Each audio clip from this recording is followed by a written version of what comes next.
Helping people passionate about planning for their future rise above investment myths to build real wealth. Isn't that really just common sense financial advice? It's both. Oh, okay. It's Only Money with Scott Brown from Edgewater Family Wealth. Yeah, you guys give it up for our buddy Scott Brown right here. Oh, hey, save money.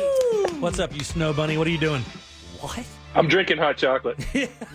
Nice. 2:30 in the afternoon, nice cup of hot chocolate. You know, I mean, I'm just being honest. I'm sitting here, I'm staring at the snow. It's sunny. It's a beautiful Colorado day, and it seemed like I should have a cup of, what's the temperature in Florida right now? It's about 62.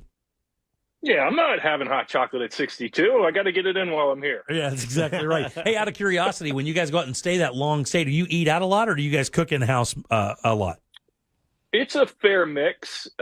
Steamboat Springs is actually, unlike a lot of ski places, is a real town. It's an old cow town, like old cowboy town. So they have a lot of really cool restaurants and a lot of good stuff to eat. But we'll also, we'll hit the city market and grab our pot pies and such. And my wife does not like pot pies, by the way, but I do. I love a good pot pie. You simpleton. Dude, Deb, I love pot pie. So I'm having my pot pie feast every couple of days. Yay! Yeah, does it have to have the crust on the bottom? Though? Yes. Oh, yeah. Yeah. Like, literally, they should just make the crust. I think that would sell.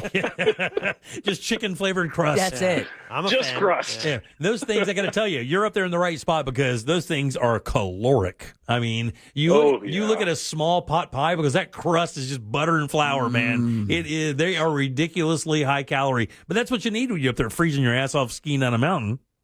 Yeah, that's right. I don't know about calories out and calories in at this point. I don't think I'm at a deficit, but I'll work on that when I get home. All right, very good.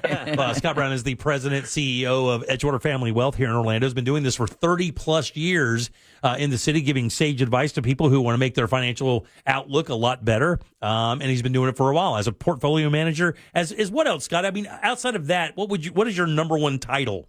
Money manager? No, I don't think so. I mean, that's part of what we do. But I would consider myself an advisor or a counselor, really. I mean, a trusted teammate, if you will. It's hard to really, sometimes somebody will say, what do you do? And 36 years now, my 37th year, you'd think I'd come up with a clever answer to that question. What do you do? The best I can tell you is I help successful people manage their wealth, and really more accurately, people say, do you manage money? I say, manage wealthy people's money. I say, no, I manage wealthy people, because it's their behavior more than anything else that requires a little bit of effort. Right. And that's not to say that every client you have, you started out wealthy or you require people to be wealthy to come to you. That's the whole idea, is you help them reach those financial goals, and everybody has to start somewhere kind of scenario, correct? Yeah. So as you can imagine, after 36 or 37 years, most of my individual clients are of means, just because I've been on a long journey with them, as they have with me. But our team is broken into 2 or 3 different sections, if you will. And one of those sections of our apparatus, if you will, is designed to help people become affluent who are not quite there. Exactly. I mean, and basically just learning how it works, which is great, because it really kind of leads us to your first point, which I think is kind of interesting. When I read your text this morning, because Scott will send us a text of things he wants to cover on the show today, things that are top of mind, and he thinks that people can use as a tool to kind of make their lives a little easier when it comes to their finances. And you say here, investing is like parenting. Explain. Well, I wrote an article recently called Bumps and Bruises. And, so we come where this is the era, or at least maybe the back end of the era, of the helicopter parent and the trophy for participation and all the things that we all like to laugh about and make fun of. But, the truth of the matter is, like your children, you have to let them fall down and get scraped every once in a while, so they learn from their pain. They learn from their misfortune. And they more important than anything, I think, with a child, and I'm not trying to tell anybody how to raise a kid, but this is an observation of an old man, is that the most important thing you can teach a kid is that they can fail, they can get hurt, they can suffer, and it's still okay. And one of the things that I noticed, and I'm going to go on a tangent here for a second, but I'll come back, I promise. But Charles Schwab did a study some years ago about portfolios of single people and of married people. And what they found is that a single man left to his own devices, I'm not picking on you men, but it's kind of funny and predictable, is single men left to their own devices would trade more frequently than a married man or a person with a spouse who had to seek the approval of that other person, right? So Yes. Two heads are better than one, meaning the impulsive man in my example couldn't just act without discussing it with his significant other. And what they found is that when someone had to do that, they behaved better and their returns were better because they weren't trading as impulsively. And where I'm going with that is coming back to parenting, which is, we all know the old Bill Cosby bit about dad's feeding the kids cake for breakfast, right? Oh, But that's what dads do, right? Dads, when it comes to parenting, dads will say, well, the kids scream and they're unhappy. I want to watch the game. Here, have some cake. Right. Oh, right? yeah. Yeah, I've and, done and, that. and if mom was in the room, that wouldn't happen. She'd be like, nope. You're going to eat your meat. You're going to eat your vegetables. Maybe you can have some cake later. And how you can kind of transfer that to investing is that some people are impulsive about raising their portfolio. One of their stocks goes down, or they're with an advisor and they're looking at 10 stocks and all of them are green except for one, and they want to get rid of the one. And what essentially they're doing is feeding their portfolio cake. They're not letting their portfolio get bumped or bruised or go through a down period of time. And that's why when you look at all the studies on investing, women tend to outperform men.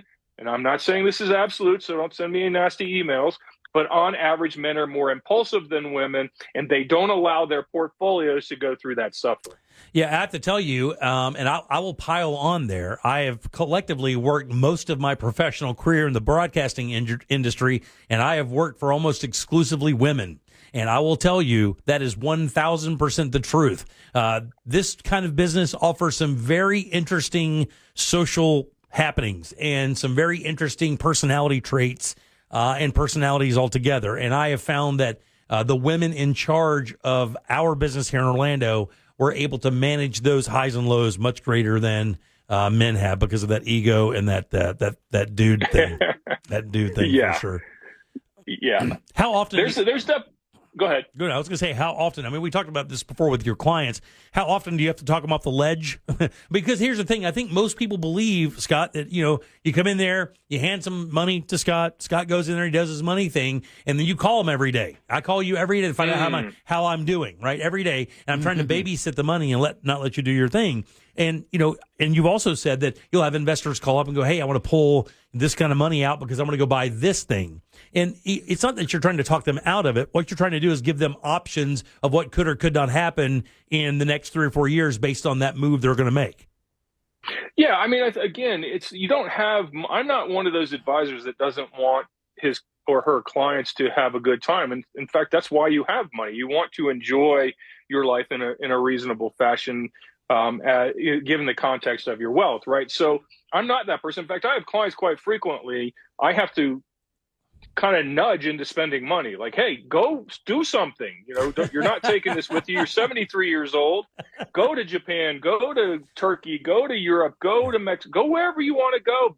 Buy your grandkid a bike or whatever, right? So that's actually, you'd be surprised. I have more of those issues than the other. But to your point, yes, and again, it's not that we don't want people to enjoy their money, but if you call up and it's 2011 or 2001 rather, and we've just gone through a horrific national experience, the market's down 35%, you say, hey, I think I'm going to go ahead and buy that yacht. Well, I might say, pump the brakes for a second there, big guy. Press pause. Let's take a second, let these markets recover a little bit before we make that decision. Hey, Scott, before we move on to the next thing, which I'm interested as well, we did get a text in here I find interesting because we've never really tackled this because it deals with the B word. A guy says, we filed for bankruptcy 12 years ago. We're financially better and careful due to the bumps and bruises of going bankrupt. Now, 2008 did offer some really sticky stuff, and in 2020 did as well. That's really back-to-back in a really short period of time. Two pretty big financial downturns for a large portion of earners in America. tell people out there that bankruptcy isn't the end all be all of your financial life. That you, after even filing bankruptcy or getting in trouble, that you haven't been banned from investing or making money, and that can be a great learning lesson. Because I believe people sometimes, Scott, when they have to go through something financially traumatic like that, their financial life is over, and that they will just continuously be crawling out of the shadow of this bankruptcy. Tell them that it's not really a death sentence. Oh, by no means. And I'm not advocating for bankruptcy. I'm just saying I'm agreeing with you in that. Especially in 2008, I mean, I think bankruptcies tripled or something during that period. So you weren't alone in that. So no, it's not the death knell. It's not the end of the world. It's obviously something you have to deal with and dig out of. And many people I know went through it in '08. So the reality is the bankruptcy laws exist for a reason. It's one of the get out of jail free cards we have in our American capitalistic system. It's to say, okay, maybe you didn't act all that prudently before, or maybe just some crazy, unfortunate health issue occurred, whatever it was. In fact, I think the majority of all bankruptcies, more than half are healthcare related. So a lot of times it's not the person's fault. What I would say, and I really appreciate the comment from the person who texted in, is they learned from the bumps and bruises. Had they just given up the ship or thrown up their hands in the air and said, you know what, the system's rigged, it's all terrible, there's no way I'm ever going to make it, poor me, they wouldn't probably be in what it sounds like a much better situation today. So to your point, Jim, no, it's not the end of the world. Obviously, it's something to be avoided if you can. But that is built into our system. It's not a bug, but it's a feature. Yeah, what I'm trying to tell everybody is if you've had to go through that and you are still interested in possibly setting aside some money and having it earned for you, don't think that that's going to be a speed bump for you. Scott and these guys are able to still give you sage advice, even though you've gone through something like that. All right, let's move on 100% to our next topic, which is advisor or salesperson, how to know the difference. And I really don't even know what any of that means. Yeah, so and I'm not diminishing sales. That we all sell in one way, shape, or form. You guys sell your day-to-day wisdom and hilarity every day, and advertisers come on board. So there's no shame in selling. A teacher sells information. A president sells his candidacy. We all sell in some way, shape, or form. But sometimes you can get too caught up in that as an advisor or somebody who wants to be in the advisory business. And for clients, I think it's difficult to know the difference between a real legitimate advisor who is process driven, who's there for you administratively, who's there for you to look at your tax implications, to look at all sides of the equation, so that it is a mutually conducive relationship where the client benefits, obviously the advisor as a business person benefits. And a lot of times people go into a situation not knowing, is the insurance agent an advisor, or they have life insurance, so I'm getting life insurance? Or is the annuity person really an advisor, and do I really need an annuity, or am I just getting an annuity because that's all they can sell, right? So I think you need to ask these questions about, how are you compensated? What will be success for me? Because a lot of times, especially back 10, 15, 20 years ago, when somebody would buy a product, that product person would sell them the product, and then they'd never hear from them again because they'd already made their money and there was no more money to be made. The system and the processes now in place are much better, but I still think it's fair for you to ask, what is our relationship going to be like going forward? And how can I be sure that you're just not pushing me into a product because that's the only product you have? Yeah, I think one of the biggest mistakes people have, and I think Ross got over this weekend. Matter of fact, we were talking about this last night in the parking lot. Ross just bought a new car, right? I did that. And as we're talking about this, he sent out some thank yous yesterday, and one of the thank yous was to me, because you don't have to you can say no. If the deal isn't good, you can say no. You're not going to hurt anybody's feelings. These people do not care about what you're doing this weekend. You're certainly not going camping. You're not going to trivia with them that night. You just have to get the deal you want to get. I think some people have a very difficult time with that, with looking at a professional that they asked for their time. Like if I asked you for your time, you'd feel kind of odd asking you a lot of personal questions about how you're going to deal with my money. but you got to get past that. And I would think that as an advisor that you would welcome as many questions as someone who is considering putting their livelihood in your hands to make them a little bit more secure as they move forward in their life, that you would want as many questions as possible. Matter of fact, I would think that you would prompt as many questions as possible. Yeah, I actually get nervous when people don't ask questions. Somebody that walks into my office says, "Oh, Jim or Jack uses you. Here's my money." That makes me very uncomfortable because I know that question there are questions in their head. They're just not coming up now. And if we get 6 months into the situation, into the relationship, and they've not asked, therefore not had those questions answered, I know eventually that's going to be a problem for our relationship. I mean, it's like meeting somebody and getting married on the first date. It's like, I'll figure this out later. You seem nice. I'll get to know you eventually.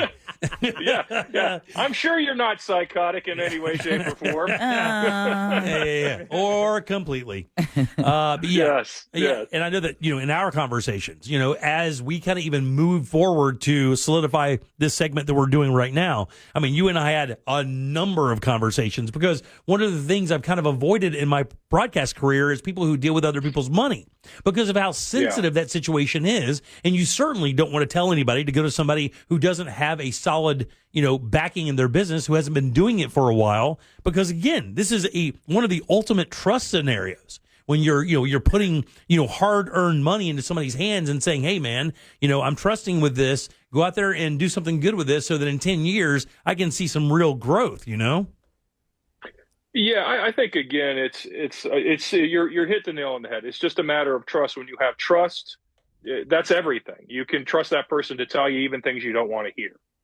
For sure. And that's what you want. I mean, if it was me, I would want you to say, "Hey, buddy, that's not a good move. Let's think about this instead." Well, Scott, if people do want, matter of fact, we just had a person say, "Hey, is there a minimum amount of money? Can I invest $3,000? Can Scott help me out there?" I don't know the answers to all of this, but I know that your office can answer all those questions. How can people get started with you? How do they get in touch? What are the first steps? Yeah, so reach out to us at edgewaterfamilywealth.com. There's how to hire an advisor guide on there. There's a way to inquire about getting with us for an appointment or a phone conversation. Again, that's edgewaterfamilywealth.com. And real quick, so that my marketing people don't yell at me, we have an event February the 21st at 11 a.m. at Ruth's Chris in Winter Park. And this will be a financial planning seminar where we talk about the nuts and bolts of planning, how to get started, how to accumulate wealth, and eventually how to maintain wealth. Very nice. And if you go to edgewaterfamilywealth.com, all the information will be right there. You can click through. You can reserve your spot. They usually take very good care of everybody, and they give you some great advice to get you started on a way to make your money work for you so that you can have a better life in, let's say, 10, 15 years, maybe 20 or 30. Who knows? Hopefully all of the above. Yeah, very good. You guys give it up. Good luck for then. Good luck for Scott Brown. Yay! Woohoo! Are you back home next week, buddy, or are we going to have to snow bunny you again this week? What are we doing? No, I will be front and center right there sitting next to you, Jimmy.